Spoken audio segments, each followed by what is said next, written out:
Dear students of class 12th, I am Arsif Chauhan. I shall teach you biology.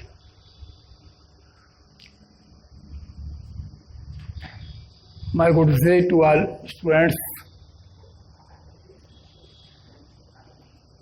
प्रिय students, आज हम biology में reproduction जो topic है उसका अध्ययन करेंगे, उसकी स्टडी करेंगे हम रिप्रोडक्शन की।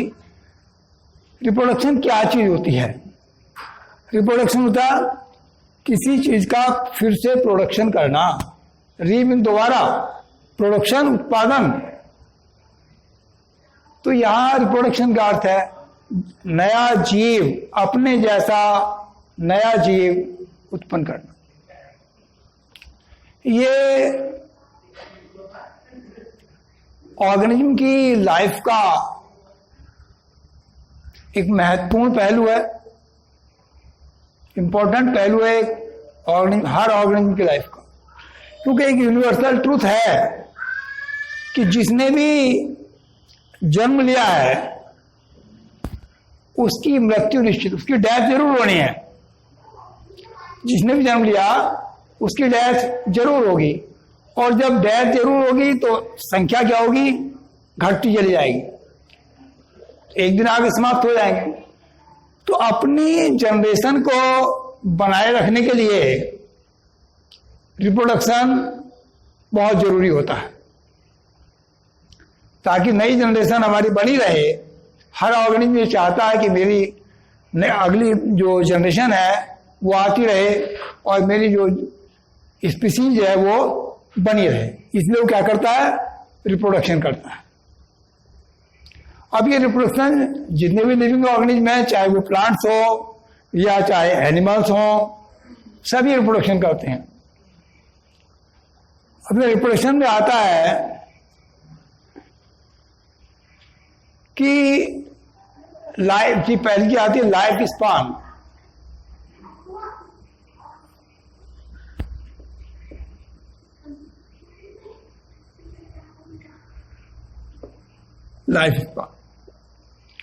लाइफ स्पान क्या है? जो भी ऑर्गेनिज्म है उसके बर्थ से लेकर, यानी कि उसके जन्म से लेकर नेचुरल डेथ तक का जो टाइम है बीच का, उसको बोलते हैं लाइफ स्पान। जन्म से नेचुरल डेथ, यानी कि प्राकृतिक मृत्यु जब तक होती है उसके बीच का जितना टाइम है वो लाइफ स्पान कहलाता है। अपनी लाइफ स्पान पूरी करके हर चीज क्या हो जाती है? उसकी डेथ हो जाती है। अब जो एनसीईआरटी बुक है इनके अंदर कुछ ऑर्गेनिज्म का लाइफ स्पान दिया हुआ है।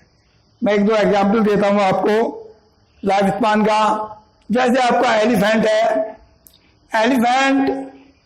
एलिफेंट की लाइफ 65 से 90 वर्ष तक की लगभग मानी गई है, लगभग 65 से 90 ईयर।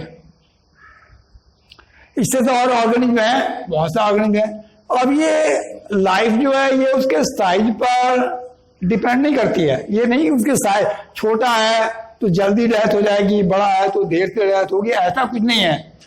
ये हर एक की अलग अलग होती है। अब मैं एग्जांपल देता हूं, जैसे आपका क्रो और पैरट लगभग साइज में बराबर होते हैं। क्रो और पैरट यानी कि कौवा और तोता साइज में लगभग बराबर होते हैं, लेकिन लाइफ स्पान कितना है? क्रो का है 15 ईयर, केवल 15 ईयर। और उधर पैरट को देखते हैं तो 140 ईयर, 140 वर्ष। कितना अंतर हुआ उनकी लाइफ। प्लांट्स है, कोई प्लांट्स कम जल्दी समाप्त हो जाता है, कोई देर से होता है। जैसे राइस प्लांट है या व्हीट प्लांट है, इनकी लगभग 4 महीने के लगभग लाइफ स्पान होता है। तो उधर देखते हैं हम जैसे पीपल्स ट्री है, 200 वर्ष तक की, 200-250 वर्ष आयु होती है। बैनियान ट्री है, बरगद का पेड़ है, उसकी और भी ज्यादा होती है। सिकोया पेड़ है, सिकोया ट्री है, उसकी हजारों वर्षों में होती है। तो सबके लाइफ स्पान अलग अलग है। तो जैसे अपने लाइफ स्पान ये कंप्लीट कर लेते हैं, क्या हो जाती है? डेथ। अब इसीलिए क्या हो गया, हमारा रिप्रोडक्शन जरूरी हो गया कि रिप्रोडक्शन होना है। अब ये रिप्रोडक्शन, जनन क्रिया एसेक्सुअल हो सकती है या फिर सेक्सुअल हो सकती है। या तो एसेक्सुअल हो सकती है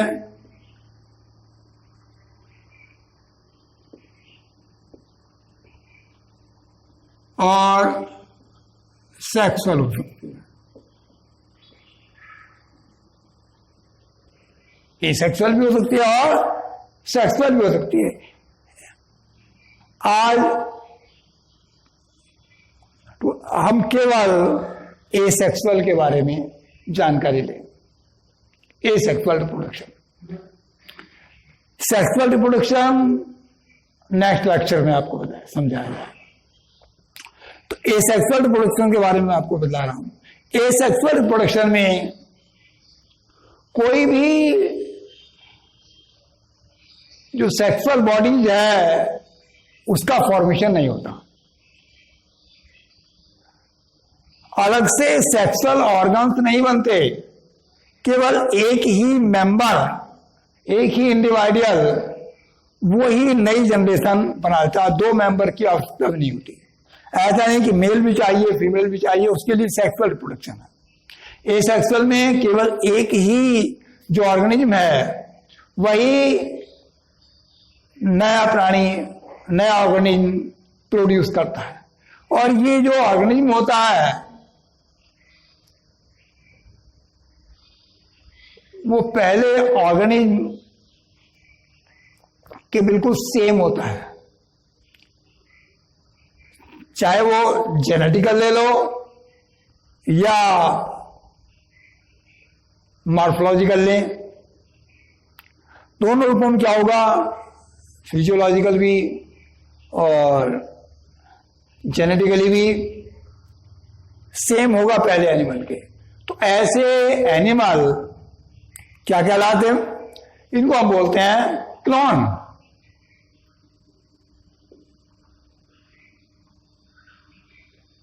क्लोन कहलाते हैं वो एनिमल जो एसेक्सुअल या प्लांट, कोई भी ऑर्गेनिज्म हो जो ऑर्गेनिज्म एसेक्सुअल रिप्रोडक्शन से प्रोड्यूस होता है वो क्लोन कहलाता है। अब ये जिनके द्वारा ये बनता है, कोई भी क्लोन जिससे बनता है उसको बोलते हैं हम पेरेंट। अच्छा, पेरेंट कहलाता है। और जो क्लोन हुआ उसको ऑफस्प्रिंग कहते हैं या प्रोगेनी कहते हैं। ऑफस्प्रिंग या प्रोगेनी।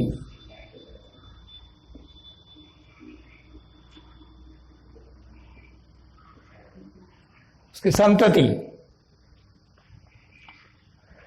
तो ये इसमें ऐसा, अब इसके कुछ मेथड हैं एसेक्सुअल, इसमें कुछ चेंजेस होते हैं। जैसे अब इसके अंदर मैंने बताया कि कोई भी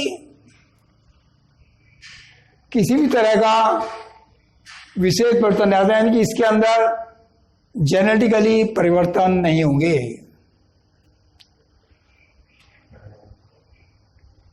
डीएनए में इसके कोई परिवर्तन नहीं आएगा। ना गैमेट फॉर्मेशन होंगे, ना ही गैमेट फ्यूजन होगा, बल्कि एक ही मेंबर से दूसरा मेंबर बन जाए। अब इसके कुछ मैं बताया कि सेम मेथड है एसेक्सुअल रिप्रोडक्शन के। तो एसेक्सुअल के रिप्रोडक्शन में पहले आता है बाइनरी फिजन।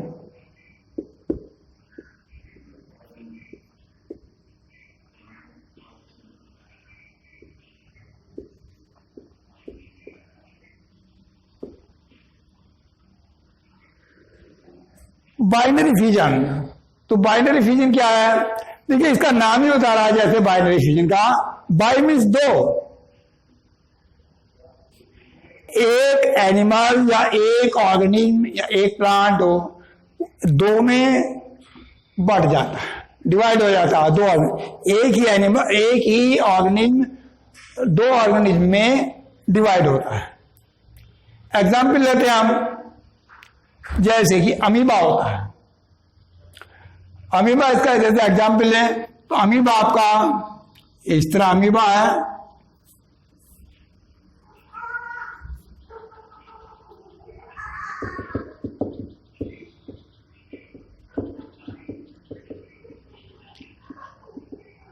इसमें बाइनरी फ्यूजन होगा। किस तरह होगा? जो भी ये ऑर्गेनिज्म है पहले ये साइज में ग्रो करेगा, इसका साइज ग्रो होगा, यानी कि साइज बढ़ेगा पहले, तो ये छोटे से कुछ बड़ा हो जाएगा।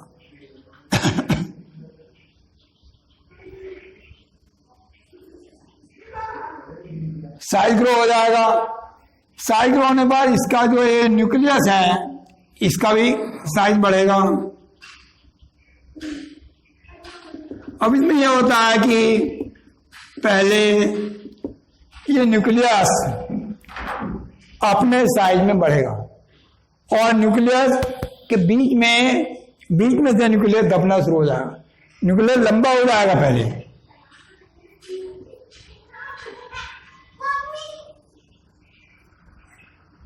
ये न्यूक्लियस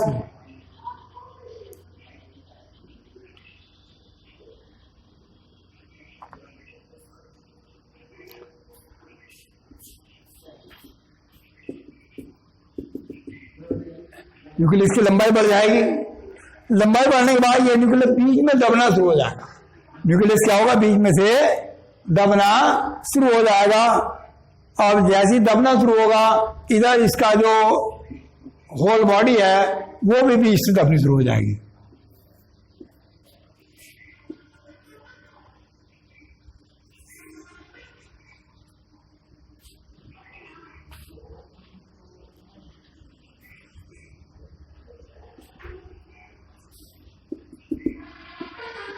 ये बॉडी भी बीच से दबनी शुरू हो जाएगी।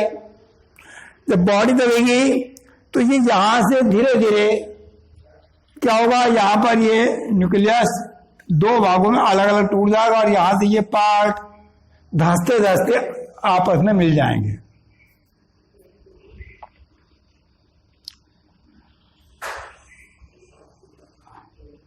और दोनों ऑर्गेनिज्म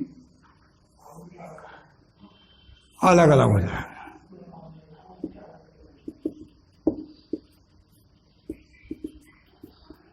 दोनों ऑर्गेनिज्म क्या हो जाएंगे? अलग अलग हो। तो एक से दो बन गए। तो ऐसे एनिमल या ऐसे जो ऑर्गेनिज्म है वो इमॉर्टल कहलाते हैं एक तरह से, क्योंकि जब तक अपनी लाइफ में है जब तक वो इमॉर्टल है। फिर उनकी बॉडी, क्योंकि पहले उनकी जो बॉडी थी अब उसका अस्तित्व समाप्त हो था, उस बॉडी का अस्तित्व नहीं रहा, केवल अब नई बॉडी फॉर्मेशन हो गया। तो इस तरह से क्या हो जाता है? ये बाइनरी फ्यूजन हो जाता है। तो बाइनरी फ्यूजन में अमीबा है, यूग्लिना है, पैरामीशियम है, ये बहुत सारे ऑर्गेनिज्म है जो बाइनरी फ्यूजन से क्या करते हैं? रिप्रोडक्शन करते हैं। Next sporulation.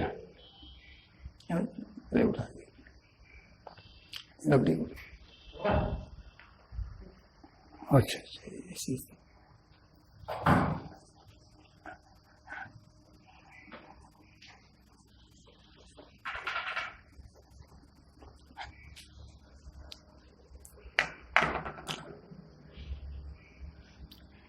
स्पोरुलेशन।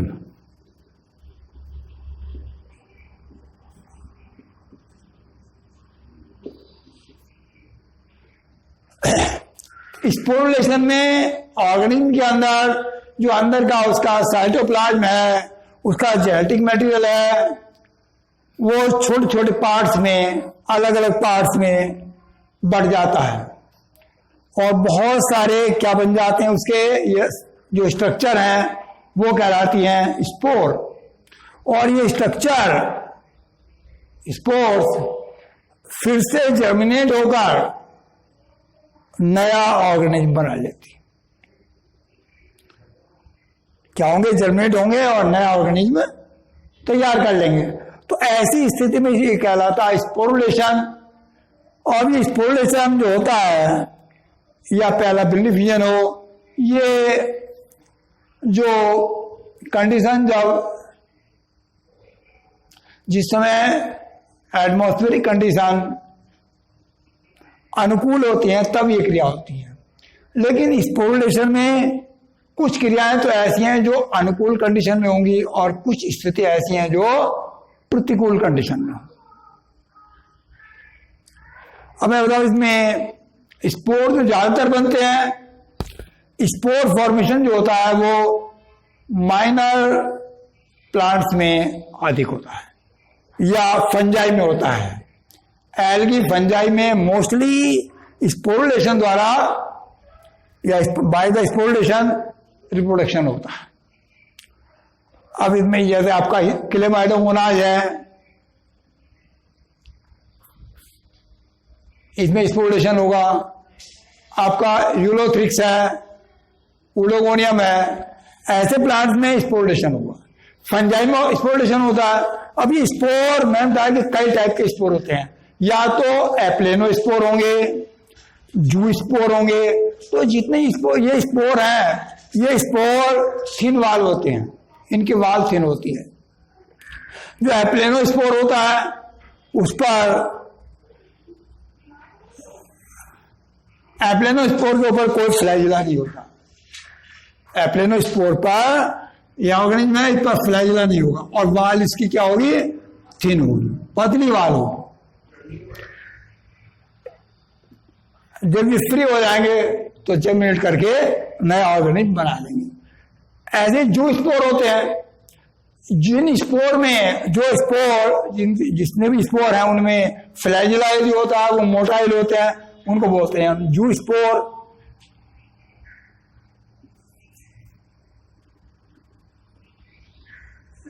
ये आपका जू स्पोर कहलाता, जैसे फ्लैजिला आगे ऊपर इसके, तो यह कहलाएगा जू स्पोर। और फ्लैजिला की संख्या जरूर नहीं कि वो दो ही हो, फ्लैजिला दो भी हो सकते हैं और अधिक भी हो सकते हैं। एक होते हैं हिप्नोस्पोर। हिप्नोस्पोर वो होते हैं जो प्राय प्रतिकूल कंडीशन में बनते हैं। प्रतिकूल अवस्था में हिप्नोस्पोर बनेंगे और हिप्नोस्पोर पर भी फ्लैजिला नहीं होते। एकाइनिड बनते हैं, वो भी प्रतिकूल स्थिति में बनते हैं। फंजाई में कोनिडिया बहुत बनते हैं, कोनिडिया। और स्पोर जो है ये इनका जो ओरिजिन है ये हमेशा एंडोजिनस होंगे, यानी कि अंदर से उत्पत्ति होगी। एंडोजिनस अंदर से उत्पन्न होंगे। और जो कोनिडिया है, कोनिडिया होते हैं एक्सोजिनस।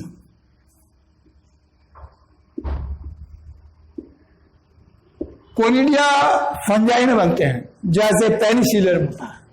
पेनिसिलियम में क्या बनेंगे? कोनिडिया। ये पेनिसिलियम बॉडी है जैसे,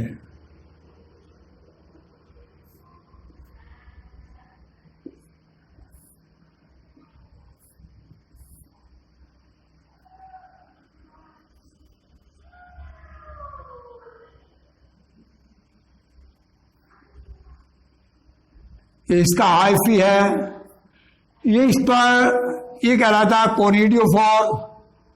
इसके ऊपर एक्सोजिनस रूप से कोनिडिया बनते हैं।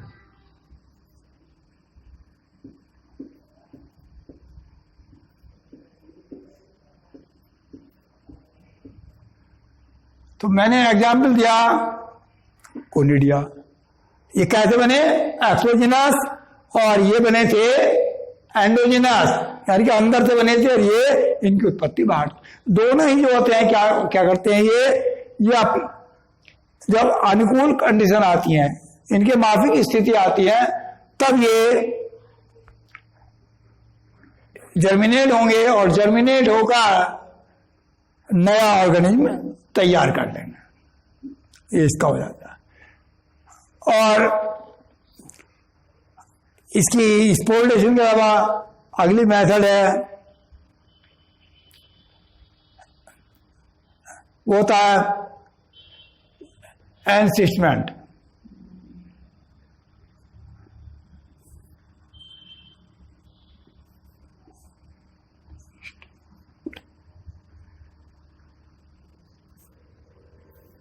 यानी इनमें सिस्ट फॉर्मेशन जिनमें होगी, सिस्ट बनेंगे।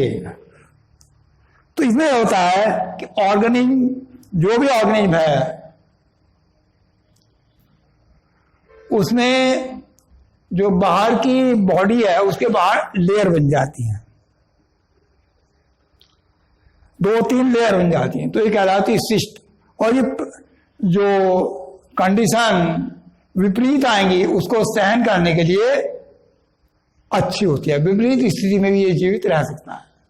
सिस्ट, इसकी सिस्ट बन जाएगी तो उसी के अंदर रहेंगे। तो आपके स्पोर हो गए, विंग डिफिजन हुआ, ये सिस्ट फॉर्मेशन हो गया। एक होता है बडिंग।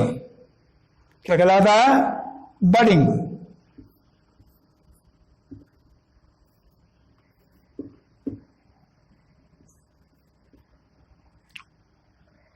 बडिंग भी ये लोअर ऑर्गेनिज्म में होता है। जो लोअर ऑर्गेनिज्म में होते हैं उन्हीं में बडिंग होता है। तो बडिंग की क्रिया के समय जो भी ऑर्गेनिज्म है उसमें से एक बड बनती है बाहर को, जैसे यीस्ट होता है। यीस्ट में यीस्ट प्लांट,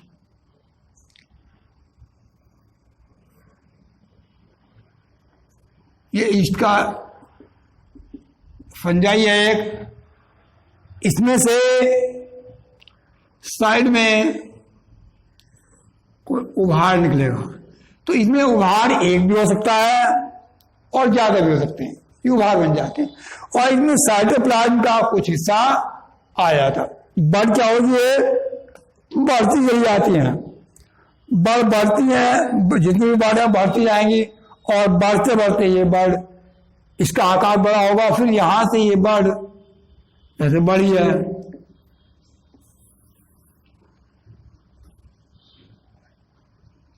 ये हिस्सा इसका दबना शुरू हो जाएगा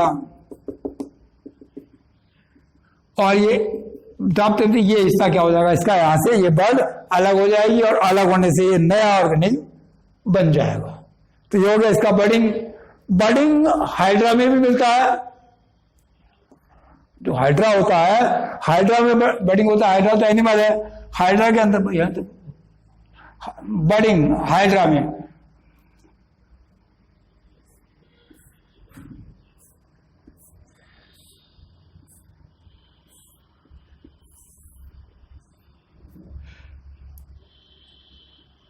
यदि आपका हाइड्रा, तो हाइड्रा में भी इसमें बड बनती हैं, कहीं से भी बड बन जाए,